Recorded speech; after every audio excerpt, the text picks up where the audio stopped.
My 1949 Chevy 5-window, complete restoration, frame off, done here in my shop, Gummo's Busted Knuckle Garage.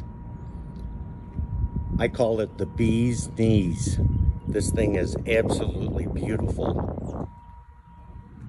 That's a new bed. The drivetrain has a Mustang 2 front end, so it steers and drives just like a Mustang would. Lots and lots of chrome on this thing. Runs and drives nice.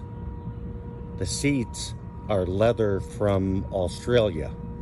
Softer than your baby's butt, I'll bet. We'll take a look at the inside of it.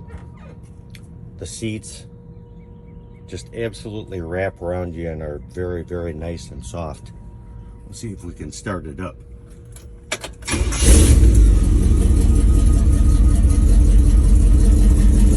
Sounds pretty, as you can hear.